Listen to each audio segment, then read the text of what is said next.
Hello my loves and welcome back to my channel. Today I'm gonna react to the most fucked up interrogation caught on tape. If you want to see me react to another channel, feel free to comment down below.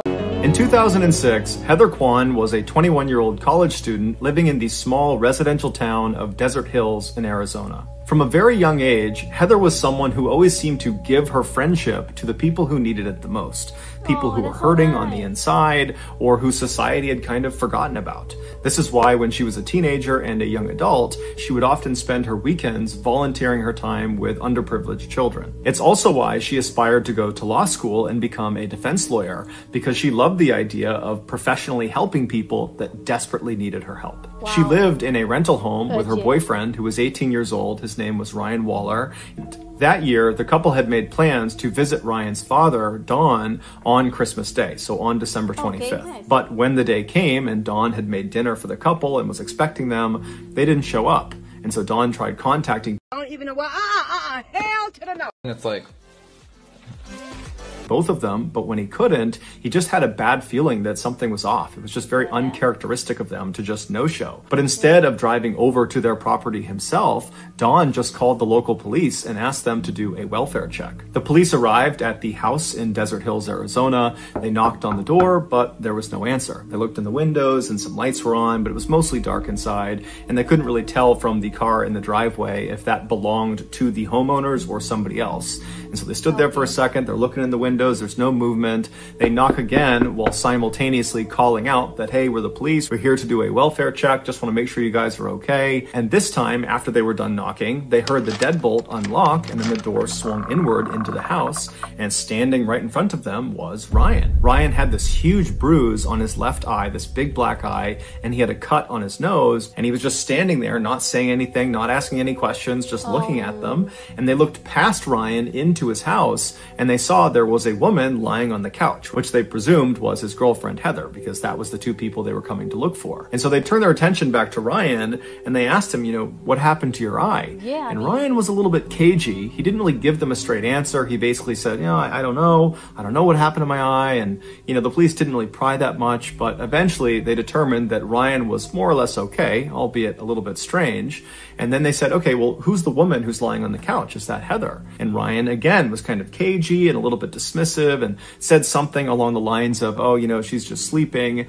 And so the police said to him, look, we're here on a welfare check. Your father sent us here to check on you guys. And so we have to go in there and wake her up and make sure she's okay. And so Ryan, again, was just a little bit weird and kind of defensive and didn't really immediately comply, but eventually did step out of the way. And the police walked into the residence. They walked over to the couch. And as soon as they looked down at the girl on the couch, which was Heather, they saw right away that she was not asleep.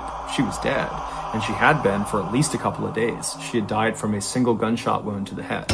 Immediately, call the police. Ryan was arrested and brought out to a squad car. He didn't fight the arrest, but he did emphatically say he didn't know what was going on. He didn't understand what was happening. He didn't know what happened to Heather. You were inside the house.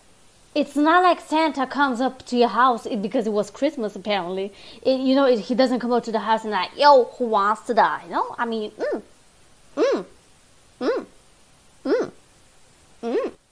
He just seemed kind of generally confused, but regardless, he was thrown in the back of the police car outside the property, and he would sit there for several hours while more and more police and paramedics arrived to process the crime scene and also to transfer Heather's body to a morgue. Finally, around 5 a.m. on December 26th, the police brought Ryan, who was still in the back of this police car, to the Phoenix police station for questioning. The interrogation that followed, this hour-long interrogation that was all filmed, would start off relatively normally, but it would quickly devolve into this totally bizarre back and forth between Ryan and the detective who was questioning him. And then at the end of the interrogation, there would be this stunning revelation. From this point until the end of today's video, we're going to be showing you clips from the actual interrogation. When you get to the end of this video and you hear the revelation, and trust me, you will not miss it.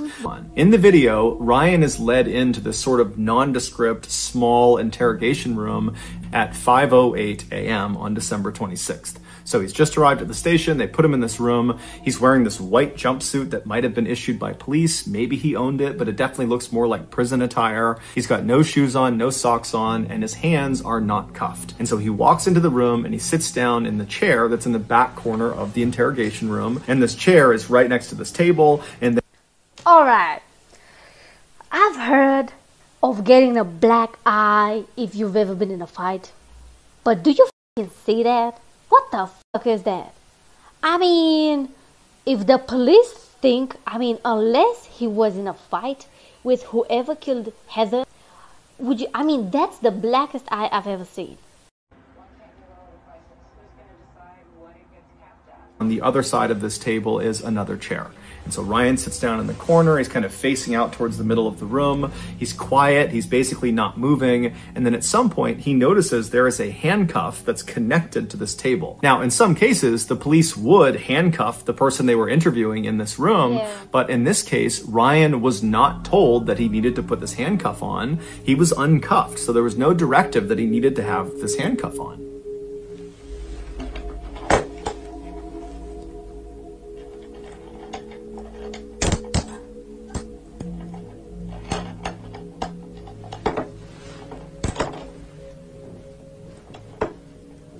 Why is he putting it on?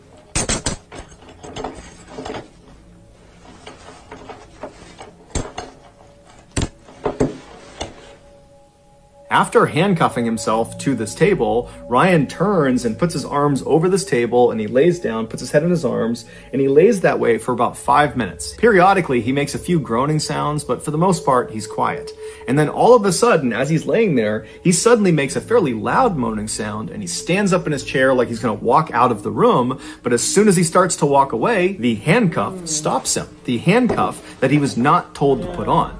And so he's stuck against this table, but he doesn't seem fazed by it. He looks almost confused by what's happening, but he doesn't dwell on it for very long. Instead, he just reaches across the table and grabs a blank piece of paper, and then he just sits back down in the seat, he crosses his legs, and he starts looking at this piece of paper. At 5:17 a.m., so roughly 9 minutes into this interrogation, which really hasn't even started yet, Ryan is intently looking at this blank piece of paper when a detective walks in. It is a blank piece of paper. Honey, if that isn't weird, I don't know what it is. I mean, can you even imagine? I mean, look, no matter how, let's just say that, you're so bored, you've had like a really bad day and you've been like so bored and it's impossible. I mean, you can be daydreaming, but basically what you do is just that you sit in a position that you're, like relaxed and you just like stare blankly, into the space and you just start daydreaming, but reading a paper, a blank paper.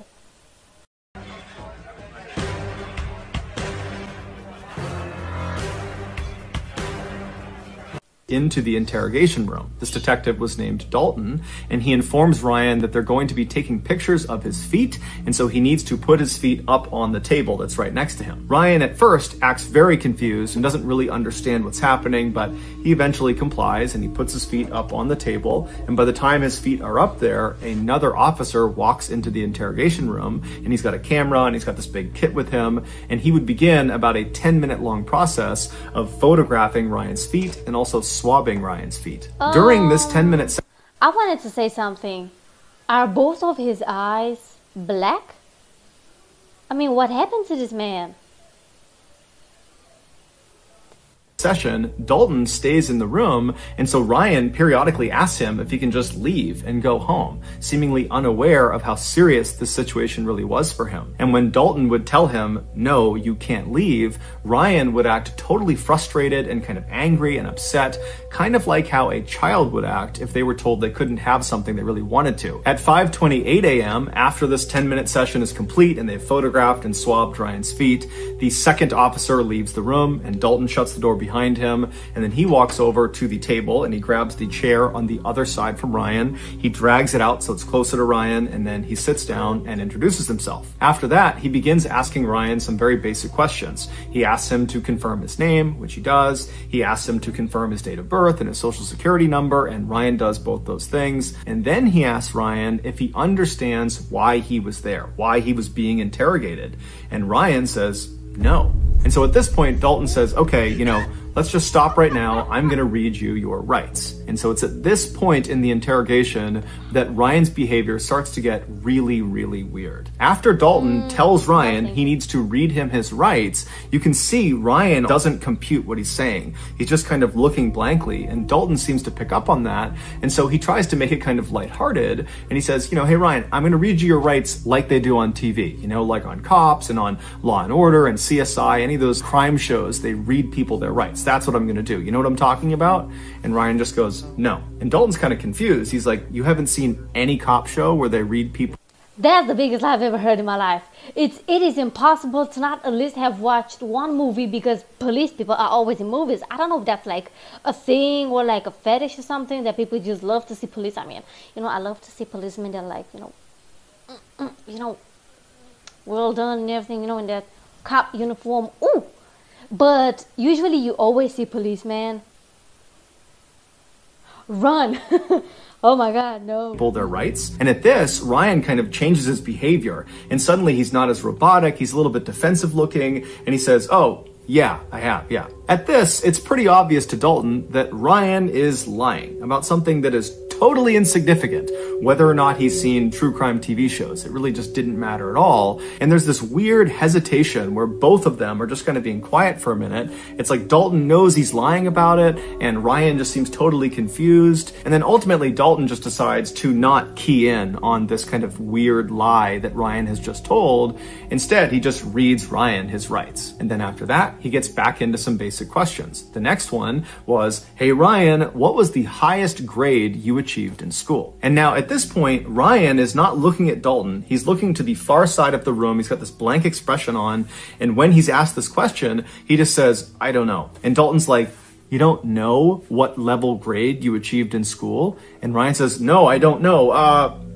Eighth grade. So again, he's changed his answer fairly abruptly when he's challenged. And so Dalton is probably thinking to himself that he's lying again. But again, it's just kind of an insignificant thing, but it's building a pattern of mistrust here. It's hard for Dalton to believe that Ryan is going to be truthful if he can't even tell the truth about things that don't matter. But Dalton decides not to fixate on it. Instead, he asks a follow-up question based on the fact that Ryan has said 8th grade is the highest level he achieved.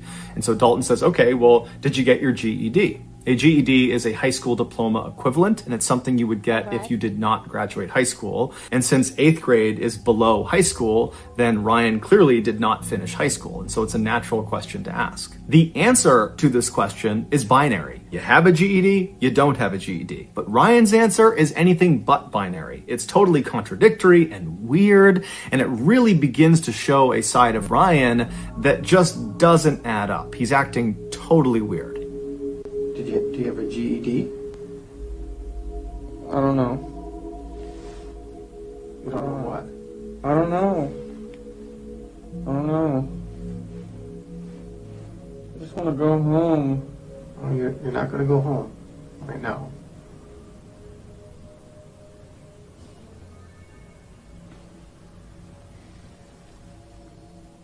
So what? What's the highest grade that you completed? B? No, not grade, as in letter grade. I'm asking, did you graduate high school? No. And the highest you went was 8th grade?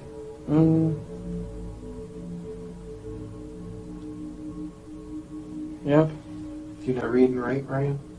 Yeah. After the discussion about Ryan's education goes nowhere, Dalton again does not fixate on all the issues with his answers so far, and instead just kind of continues asking more questions. And so he begins to address Heather. He starts by asking Ryan if he has a girlfriend. Now, Dalton at this point would know that Heather, the girl who was deceased, was Ryan's girlfriend because the police were asked to do the initial welfare check on Ryan and Heather, the couple. That's something that Dawn would have relayed to police. And so Dalton knows they have a relationship, but he wants Ryan to tell him he has a relationship with Heather. So again, he asks Ryan, do you have a girlfriend? And Ryan says no, which is a lie. But Dalton goes along with it and says, okay, well, do you know a girl named Heather? And Ryan would say, yes, I do. but his description of Heather was just completely inaccurate. He said Heather was a 16 or 17-year-old girl, even though she was actually 21, and he would say her last name was Kyman. He thought, he wasn't entirely sure. He said she has nicknames and she has different names she uses, but he believes it's Kyman, even though her last name was actually Kwan. Now, Dalton, of course, is aware of these discrepancies, but again, he does not fixate on them. He just keeps on asking more questions. Dalton asks Ryan, what happened to your face? You have this huge bruise on the left side of your face. What happened? At first, Ryan says he doesn't know. But when Dalton pressed him and kept asking more and more questions about his face and how it happened, Ryan eventually would begin to open up. What happened to your face? I don't know. You told the officer just a few minutes ago that someone hit you. Do you remember who hit you? I don't know. I think it was Heather.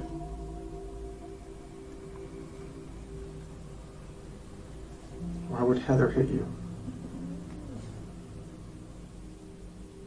I don't know. It was an accident. I forgot why.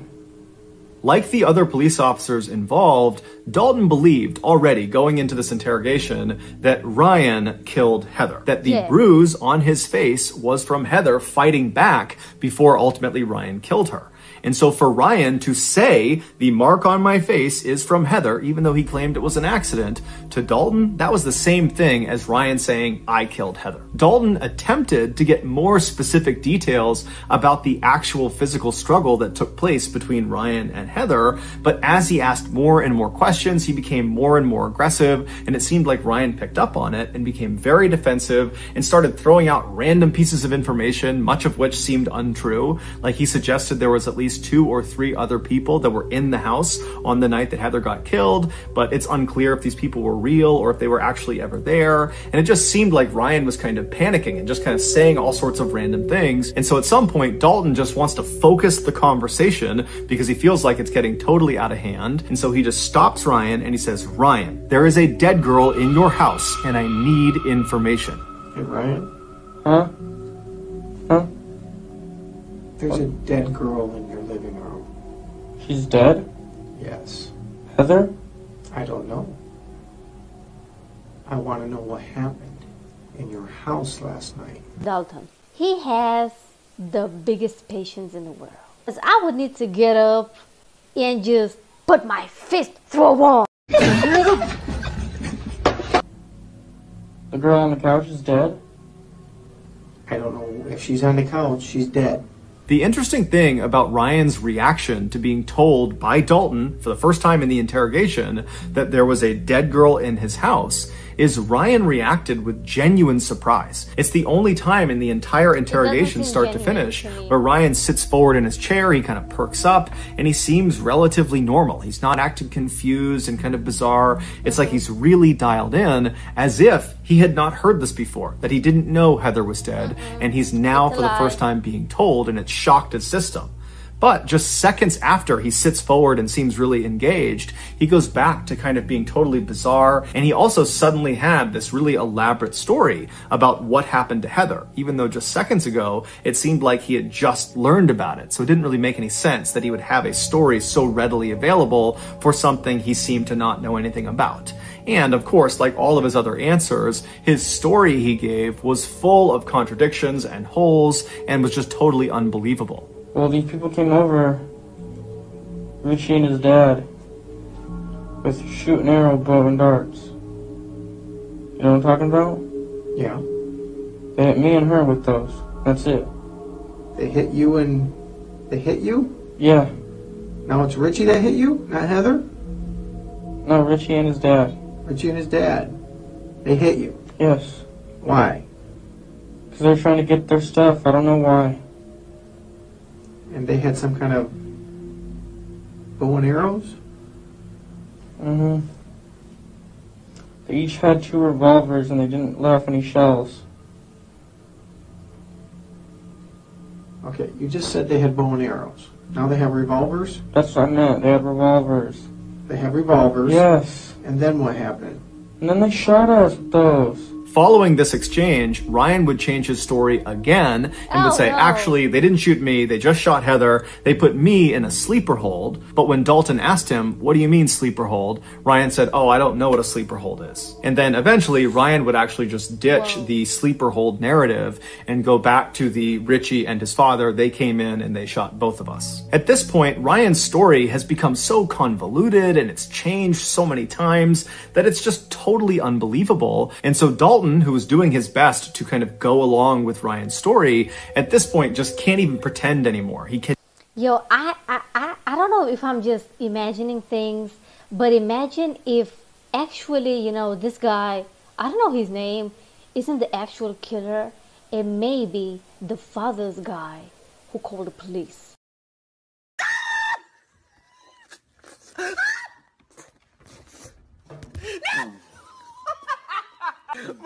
Cannot pretend that he's following this story. It doesn't make any sense. You're telling me you're all over the board here, number one. You're saying bows and arrows, you're saying revolvers, and you're saying some other thing, and you're saying they shot you in the eye. Okay? They shot you with a revolver in your eye. Yes. And that's Is it a BB gun? No, it was a real gun, man. It was just a revolver. They shot you in the eye with a revolver. You wouldn't be talking to me right now. Yeah, he would be dead. How do you know? It was most likely you be dead. That's what I thought too, man. I really don't know. So you got shot first? Uh-huh. And what happened? Did you fall to the ground? Yeah, I was trying to get up and I couldn't. Okay. I don't know. And then she got shot? Mm-hmm. What did you do? Nothing. Did you call 911? Uh-uh. No. Did you see if she was alive? She was sleeping still, and that's it. I just let her sleep. She got shot in the side of the face and you let her sleep? Yes. This does not make sense, Ryan. After this exchange, Dalton just goes full bad cop on Ryan, openly accusing him of shooting and killing Heather. And Ryan just continues to say he doesn't know anything, that he didn't do it. And his answers are just totally nonsensical and contradictory and nothing is making sense. And so finally, at 5:52 a.m., roughly 45 minutes into this interrogation, Dalton's just at a loss. He does not know how to handle Ryan because even though he really believes he did it, nothing Ryan has said has incriminated him because nothing Ryan has said makes any sense. And so he's sitting there kind of thinking what he's going to do next. And then Dalton notices something. He notices something on Ryan's face. And he tells Ryan to come closer. He needs to look at it. Let me see your nose. Put your legs down. Put your legs down. Bring your face closer. Oh, my head hurts. Okay.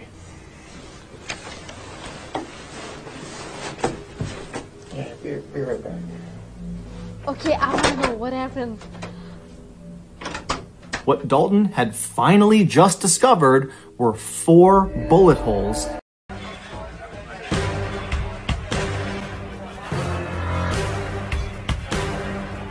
in Ryan's face and head. Ryan had committed no crime. He was a victim the same way Heather was a victim, but somehow Ryan had survived the attack. On December 23rd, so 2 days before the welfare check, 2 men attempted to break into Ryan and Heather's house. They were 23-year-old Richie Carver and his 54-year-old father, Larry Carver, the same Richie and Richie's father that Ryan had mentioned during the interrogation. They were there because of an altercation that had occurred between Richie and the couple about a month earlier.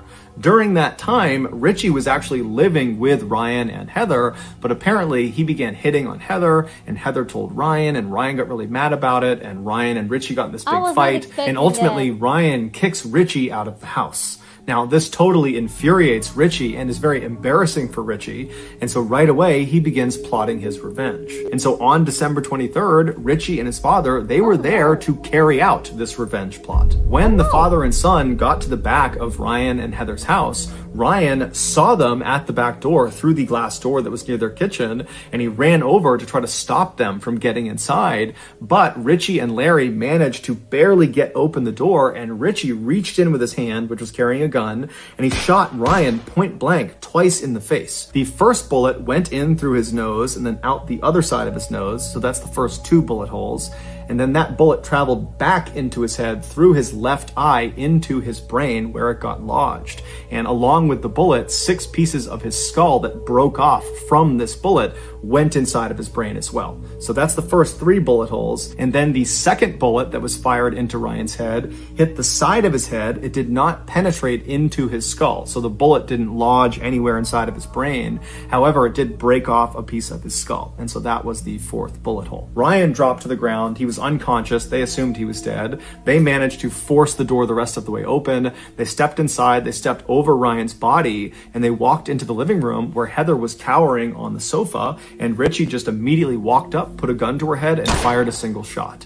After she had fallen to the ground, the 2 men stole some things in the house and then fled the scene. They would ultimately get caught, and they're both currently serving life sentences. It's believed Heather died instantly from her gunshot wound, but Ryan didn't. At some point, maybe a couple of hours after he was shot, he woke up, but he had severe brain damage and he wouldn't have known what was going on. He didn't really know what happened, and he saw his girlfriend Heather lying on the couch, but he thought she was just sleeping, and so he too went to his bedroom and he fell asleep. But the next morning, he woke up and he still would have had no idea what was going on, and he spent the day on the 24th just kind of wandering around his house with his girlfriend lying dead on the couch. And so after a full day of just kind of mindlessly walking around his house, he went back to bed, and then he got up on Christmas Day on the 25th and spent another day just kind of walking about his house with his girlfriend, who he believed was sleeping, but really she was dead.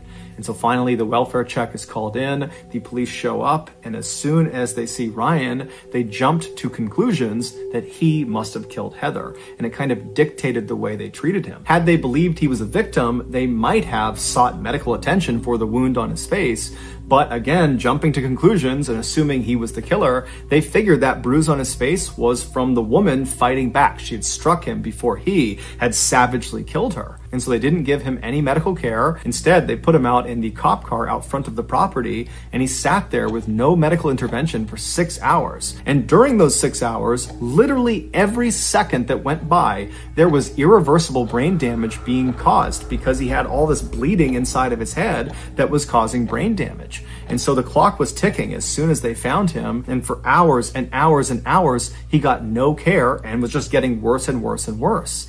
And so finally he goes to the police station, and again, they do not give him any medical care. Instead, they interrogate him for almost 2 hours, even though he has 4 bullet holes on his face that apparently no one noticed or no one took seriously. But regardless, he spent those almost 2 more hours in the interrogation room, where every second that's going by, his brain is getting more and more destroyed, irreparably destroyed. And then finally, at the end of the interrogation, Dalton, who's probably thinking to himself, what is wrong with this guy? His answers don't make any sense. He's all over the place. And that's when he stepped back from looking for a way to convict this guy and noticed the holes on his face, specifically the hole in his nose.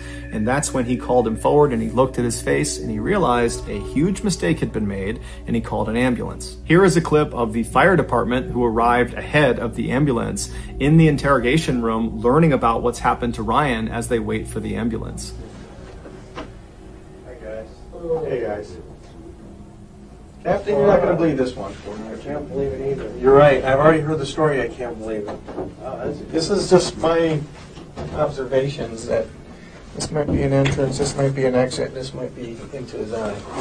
And he's acting like he has a serious head injury, which would make sense.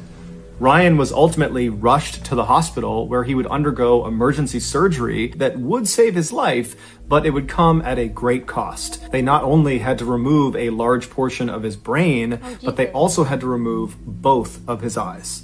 Now, it should be noted that at least one other source says he only had his left eye removed, but regardless, after this surgery, Ryan was no longer independent. He had so much brain damage, he couldn't take care of himself, and so he had to move back in with his parents, who became his full-time caretakers. And then 10 years later, Ryan would die from a seizure that was directly connected to the injuries he sustained from that attack, and it's connected to the lack of care he received in those first critical 8 hours after the police found him. The Phoenix Police Department, after this mishandling of Ryan's case went public, they did an internal investigation, but no one was ever disciplined, at least not publicly. As for Ryan's family, they certainly could have filed a lawsuit against the Phoenix Police Department, but they chose not to. They said the only thing we want is our son back, and a lawsuit will not give us that. Okay, so when I'm telling you that I was not expecting this through my years, and I've been watching, I think that ever since I was 15 or 16, I've been binge watching whenever I had the time, obviously. You know, just so many mysterious crimes, famous serial killer tapes, you know, interrogations, and I have seen so many times killers being let free because of how they acted. And actually, years later, there was evidence found that they had committed that crime, and they just couldn't find that person. I just jumped on the train that, you know, she hit him. I thought that maybe he was just about to snap and the killer was gonna kick in, but that didn't happen because he was not the killer. And I have to apologize because I did go ham on the guy and he did not do anything. This story is heartbreaking and so full of mistakes. To watch more of my videos, I want you to subscribe to my channel so you can be a part of this family. And, you know, I'm not going to say anything else because I'm a little bit, you know, starstruck. So I will see you in my next video. I love y'all and have a great weekend.